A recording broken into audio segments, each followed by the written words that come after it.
పాత్రికేయులకు ఆరోగ్య పరీక్షలు. ప్రెస్ భవన నిర్వహణ కమిటీ ఆధ్వర్యంలో డాక్టర్లకు సన్మానం. ఆర్మూర్ మున్సిపల్ పట్టణ కేంద్రంలోని గంగా ఆసుపత్రి అధినేత డాక్టర్ అమృతరామరెడ్డి ఆధ్వర్యంలో ఆర్మూర్ నియోజకవర్గ పాత్రికేయులకు ఆదివారం రోజు ఆరోగ్య పరీక్షలను నిర్వహించారు.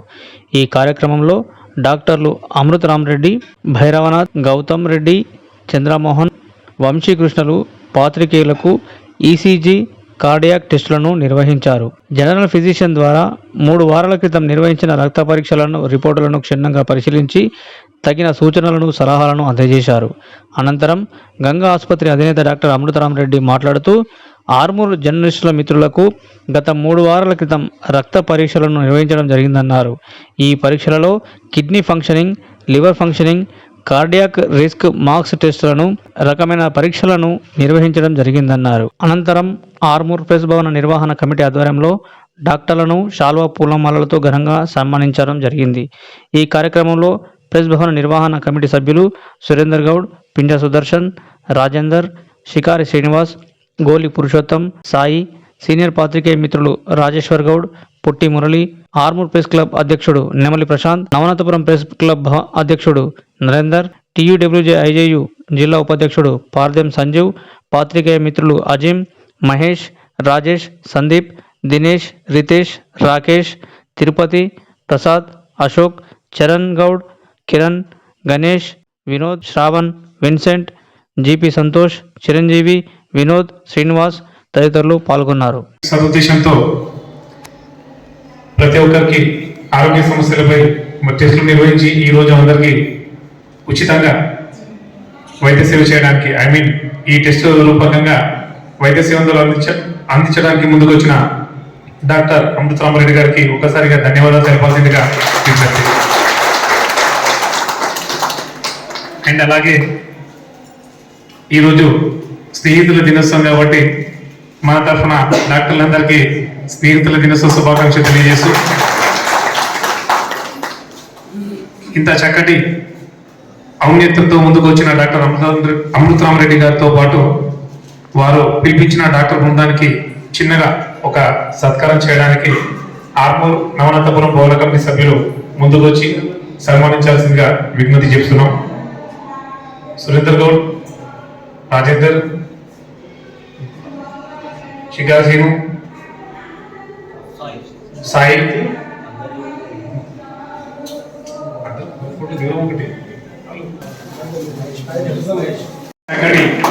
అమృతరామరెడ్డి గారు సన్మానించాల్సిందిగా విజ్ఞప్తి.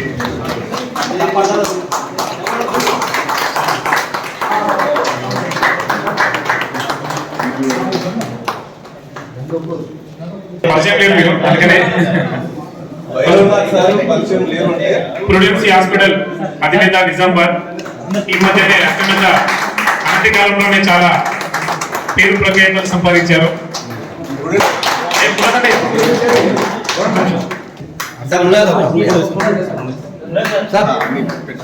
సార్ అది ఉండండి సార్ మీది.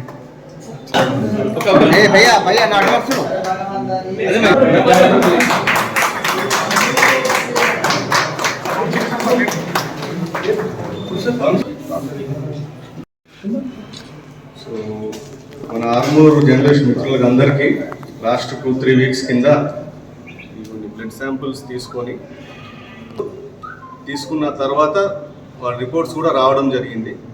ఆ రిపోర్ట్స్ అంటే మనం ఏం శాంపుల్స్ తీసుకున్నాము, ఏం టెస్టులు చేసినామంటే కిడ్నీ ఫంక్షన్ టెస్ట్, రీనల్ మన liver function test, thyroid function test, cardiac risk markers ఇవన్నీ తీసుకొని ఈరోజు మన కార్డియాలజిస్ట్ గారితో, జనరల్ ఫిజిషియన్ గారితో చెకప్ చేయించినాం అందరికీ.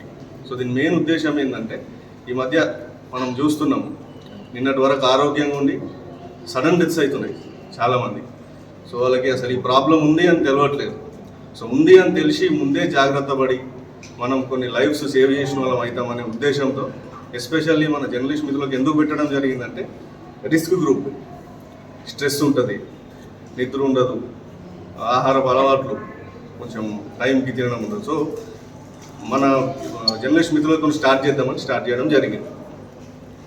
ఇంకా ముందు కూడా ఇట్లాంటి సర్వీసెస్ ఇంకా ఇస్తానని నేను తెలియజేస్తున్నాను. నాకు ఈ అవకాశం కల్పించిన అమృతరామరెడ్డి సార్కి ముందుగా ధన్యవాదాలు. సార్ చెప్పినట్టు నిజంగా అంటే చాలామందికి నిన్న మొన్నటి వరకు ఏ డిసీజెస్ లేకుండా సడన్గా ఎందుకు అవుతుంది అనేది చాలామందికి ఎప్పటి నుంచో డౌట్స్ ఉంటాయి. బట్ ఏంటంటే ఎందుకనంటే మనకు అది ఎప్పటి నుంచో ఉంటుంది, అది డిటెక్ట్ అయి ఉండకపోవచ్చు. అది ఎప్పుడు డిటెక్ట్ అవుతుందంటే మనం ఎర్లీ చెకప్స్, కొంచెం రెగ్యులర్ చెకప్స్, ఇప్పుడు ఇంట్లో రిస్క్ ఫ్యాక్టర్స్ ఉన్నప్పుడు, మనకు రిస్క్ ఫ్యాక్టర్స్ ఉన్నప్పుడు రెగ్యులర్ చెకప్స్ అనేవి చాలా ఇంపార్టెంట్ అన్నట్టు. ఇవాళ మనం చూసిన వాళ్ళలో చాలామందిలో కొత్తగా షుగర్ డయాగ్నోజ్ అయిన వాళ్ళు, కొత్తగా థైరాయిడ్ ప్రాబ్లము, కొత్తగా లిపిడ్ అబ్నార్మాలిటీస్ ఉన్న వాళ్ళు చాలామంది ఉన్నారు అన్నట్టు. ఇదంతా మనకు తెలియదు, ముందే తెలిసి మనం దాని తాలూకా జాగ్రత్తలు తీసుకొని దాని తాలూకా ఫుడ్ హ్యాబిట్స్ చేంజ్ చేసుకోవడము, లేదంటే ట్రీట్మెంట్ స్టార్ట్ చేయడమో చేస్తే మనం 100లో 80-90% మందికి జబ్బులు రాకుండా అరికట్టే అవకాశం ఉంటుంది. ఇలా చేసుకోకపోవడం వల్లనే మనకు సడన్గా జరిగే అవకాశాలు ఎక్కువ ఉంటాయి. చేసుకొని తెలుసుకొని దాని తగ్గట్టు ముందుకు వెళ్ళడం అంటే ఈ నివారణ మోర్ ఇంపార్టెంట్. జబ్బు వచ్చిన తర్వాత మనం చాలా మట్టుకు ఒక లెవెల్ వరకు బెస్ట్గా తీసుకెళ్ళగలుగుతాం, కానీ కంప్లీట్గా నార్మల్గా జబ్బు రాకన్నా ముందు దాన్ని కనుక్కొని దాన్ని నివారించడం అనేది అత్యంత ఇంపార్టెంట్ అన్నమాట. సో దానికోసం ఈ హెల్త్ చెకప్స్ అనేవి చాలా యూస్ఫుల్ అవుతాయి అన్నమాట. మీరు యాజ్ ఎ జర్నలిస్ట్గా మీరు ఇది సిమిలర్ దీన్ని ప్రజల్లో కూడా నార్మల్ తెలియని పీపుల్ కూడా వాళ్ళకి అవేర్నెస్ను క్రియేట్ చేస్తారని అనుకుంటున్నాను. మాకు ఈ అవకాశం ఇచ్చిన ప్రుడెన్స్ హాస్పిటల్కి అవకాశం ఇచ్చినందుకు థ్యాంక్ యూ సార్. ముందు ఇలాంటి సర్వీసెస్లో మమ్మల్ని భాగస్వామ్యం చేయాలని మేము రిక్వెస్ట్ చేస్తున్నాము. మనది ప్రుడెన్స్ హాస్పిటల్ అండి, ఒక 100 పడకల హాస్పిటల్ స్టార్ట్ చేసాము. 16 డిపార్ట్మెంట్లతో స్టార్ట్ చేసామండి మన హాస్పిటల్. దీంట్లో గుండెకి సంబంధించిన విభాగంలో 3 డాక్టర్స్ ఉన్నారు. గుండె ఓపెన్ హార్ట్ సర్జరీ ఆపరేషన్ కూడా మన దగ్గర అందుబాటులో ఉంది ఇప్పుడు సర్వీసెస్. మీరు మీ కాలక వాళ్ళు ఎవరికైనా ఎలాంటి అవసరం ఉన్నా కానీ మా యొక్క సేవలు వినియోగించుకోవాలని నేను రిక్వెస్ట్ చేస్తున్నాను. నాకు ఈ అవకాశం కల్పించిన డాక్టర్ అమృతరామరెడ్డి గారికి ధన్యవాదాలు.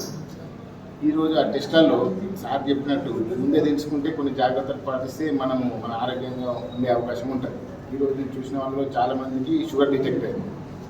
సో వాళ్ళ జాగ్రత్తలు పాటిస్తే కంట్రోల్ చేసుకుంటే ముందు ఎటువంటి ఆపద రాకుండా ఉంటుంది. సో మీ అందరికీ కూడా ధన్యవాదాలు. ఏం లేదంటే ఒక చిన్న అవేర్నెస్ ప్రోగ్రామ్ గురించి చెప్తామని. ఎందుకంటే మనం చాలా మందికి చూస్తుంటాము, ఛాతీ నొప్పి మొదలైన తర్వాత మనల్ని చాలా మంది అడుగుతుంటారు, ఏం చేయాలి సార్ ఛాతీ నొప్పి వస్తే ఇమీడియట్గా ఏం చేయాలని అంటారు. ఛాతీ నొప్పి ఎప్పుడు వచ్చినా ఇమీడియట్గా దగ్గరున్న హాస్పిటల్కి వెళ్ళి ఈసీజీ తీసుకోవడం మోస్ట్ ఇంపార్టెంట్ థింగ్. ఎందుకంటే అది నిజంగా ప్రమాదకరమైనదా కాదనేది మనకు తెలుస్తుంది. సో అందులో మోస్ట్ ఇంపార్టెంట్ మెడికేషన్స్ అనేవి కొన్ని ఉంటాయి. అంటే ఈవెన్ ఏ సెంటర్లో అయినా, ఎంత చిన్న సెంటర్లో అయినా మనకి ఈసీజీలో అబ్నార్మాలిటీ ఉంది, హార్ట్ అటాక్ లాగా అనిపిస్తుంది అని అంటే ఇమీడియట్గా ఇవ్వాల్సిన టాబ్లెట్లలో 3 రకాలు ఉంటాయి. అందులో 2 రక్తం పల్చే గోళీలు, ఒక కొలెస్ట్రాల్కి సంబంధించిన గోళీ. అందులో మనం మోస్ట్ కామన్గా యూజ్ చేసే గోళీలు ఏంటంటే ఎకోస్ప్రిన్ అనేది 325 నంబర్ డోస్ తోటి, క్లోపిడాగ్రిల్ అనేది 300 నంబర్ డోస్ తోటి, అటర్వాస్టాటిన్ ఆ రోజువాస్టాటిన్ 40 కానీ 80 నంబర్ డోస్ తోటి ఇస్తాం అన్నట్టు జనరల్గా. ఆ 3 కిట్లు ఉంచాము. ఇదేంటంటే ఈసీజీలో మార్పులు ఉన్నాయి, ఛాతీలో నొప్పి ఉంది క్లియర్గా అంటే యాజ్ ఎర్లీ యాజ్ పాసిబుల్ ఈ గోళీలు వేసుకుంటే మనకు ఫర్దర్గా రక్తం గడ్డగట్టే తత్వం తగ్గుతుంది, హార్ట్ అటాక్ ప్రోగ్రెస్ అయ్యే విధానం తగ్గుతుంది. రక్తం ఎక్కువ పలచగా ఉంచడం వల్ల మనం ఇమీడియట్గా మళ్ళీ హార్ట్ స్పెషలిస్ట్ ఉన్న డాక్టర్ దగ్గరికి వెళ్ళేంత వరకు కొంచెం టైం వేస్తుంది, తీవ్రతను కూడా కొద్ది వరకు తగ్గిస్తుంది. సో ఈ గోళీలు అనేది అంత ఇంపార్టెంట్ అన్నట్టు. ఇవి చాలా మందికి అంటే ఏం చేయాలి అని తెలియనప్పుడు ఈసీజీ తీసుకొని మార్పులు ఉన్నప్పుడు ఈ గోళీలు వేసుకోవడం మాకు తెలుస్తుంది. Thanks for watching. Like, share and subscribe.